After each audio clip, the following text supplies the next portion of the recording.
का चिंतन। प्रभु के मंदिर में जाना न जाना खास बात नहीं, खास बात है प्रभु का चिंतन। अगर चिंतन विषय हो रहा है और आप मंदिर भी जा रहे हैं तो वहां प्रभु के दर्शन नहीं करेंगे, वहां विषय दर्शन ही करेंगे। देख लीजिए, देखो जिनका हृदय मलिन है ना, वो जब प्रभु के दर्शन के लिए जाते मंदिर जरूर है, लेकिन वहां दोष दर्शन करके आते हैं। और बोले पंडा जी क्या कर रहे थे, पुजारी जी क्या कर रहे थे वहां, वो उसको हेर रहा था, वो कैसा, वो मतलब वो यही देखेगा, वो ये नहीं देखेगा कि आज प्रभु की पत्रावली कैसी रही, आज प्रभु मकराकृत कुंडल धारण की हुई है या मयूराकृत धारण की हुई है, आज कितनी केशर अधिक है चंदन में, और आज प्रभु के भाल पर कैसा तिलक है। उपासक जन घंटों देखते रहते हैं, एक से एक नवीन रूप माधुरी का दर्शन होता है। प्रभु की रूप माधुरी में डूबते चले, बाहर का तो अंतर ध्यान हो गया, अंदर के ठाकुर वहां दिखाई देने लगे।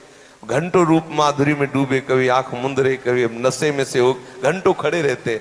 अपने लोग क्या है कि अंदर का विषय जो सांसारिक है ना, वो देखो गौर से देखना, जिनका प्रभु से संबंध नहीं वो जाते हैं और ऐसे फूल बंगला में दृष्टि करते हुए बस जगत को देखने लगते। ठाकुर से आंख लड़ा लेना ये किसी ठाकुर के निज जन की ही बात है। और प्रेमी जनों को देखो, जब जाएंगे ना तो कुछ कभी कभी सच्ची कहते पता ही नहीं चलता कि प्रभु कौन सी पोशाक धारण किए हैं। सीधे गए, नेत्रों में नेत्र मिले और बस जितना समय है बस उतने में ही चला गया, मतलब आगे नासिका में क्या धारण किए ये भी पता नहीं चला, कैसी वेणी है ये भी पता नहीं चला, एक ही अंग में समय चल दिए। श्री बिहारी देव जी कभी ठाकुर जी को प्रणाम नहीं करते थे, तो संत जनों ने एक दिन पूछा कि आप बिहारी जी को प्रणाम नहीं करते, तो उन्होंने कहा प्रणाम तो बाहर से कभी भी कर लेंगे, सामने रूप का प्रवाह बह रहा है, अगर गर्दन झुकाएंगे तो निकल जाएगा। समझो कितनी जोर की पिपासा नेत्र। प्रणाम तो हम यमुना किनारे से भी कर ले, जय बिहारी जी, लेकिन सामने जब बिहारी जी तो प्रणाम कर ले की फुर्सत है, वहां सर झुकाएंगे तो रूप का प्रवाह निकल जाएगा। ये देखो पान कर रहे हैं, नेत्रों से मानो पी जाएंगे बिहारी जी को, नेत्रों से मानो पी जाएंगे राधा वल्लभ लाल जी। अभी ये है दर्शन। अगर आप निरंतर नाम जप करें, साल में एक बार भी चले जाएं बहुत, और आप रोज जा रहे हो भजन नहीं कर रहे हो, गंदी बातें मंदिर में देख रहे तो मत जाइए, पक्का समझिए। वहां वैष्णवों के दोष दर्शन देखे, गोसाई परिकर के दोष दर्शन देखे, वहां के आए हुए दर्शनार्थियों के प्रति बुरी दृष्टि रखे तो मंदिर मत जाइए।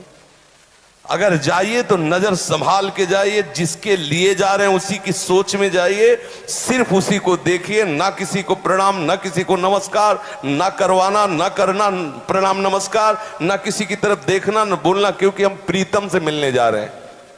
सही बात कहते हैं, महल में दर्शन करने जाने का यही नियम होना चाहिए, नजर नीची, सीधे गए, नजर उठाई और प्रीतम में छक के जितनी देर एकदम एक कोई प्रणाम कह रहा, कोई उत्तर देने की जरूरत नहीं, हाथ जोड़ रहा है, कोई उत्तर देने की जरूरत, सीधे पान के।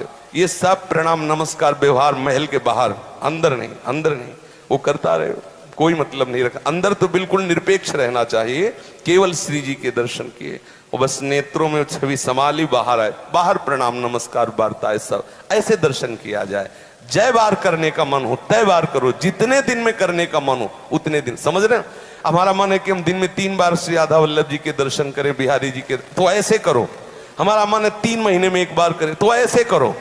लगे रहो एकांत में भजन में, जब जाओगे तो रूप बदल जाएगा ठाकुर का, कोटि मनमत रूप तुम्हें रुला देगा, क्योंकि भजन चल रहा है। भजन नहीं है तो आप देखो श्री जी के सामने बारंडे में बैठ के एक दूसरे की निंदा और प्रपंच की बातें होती रहती।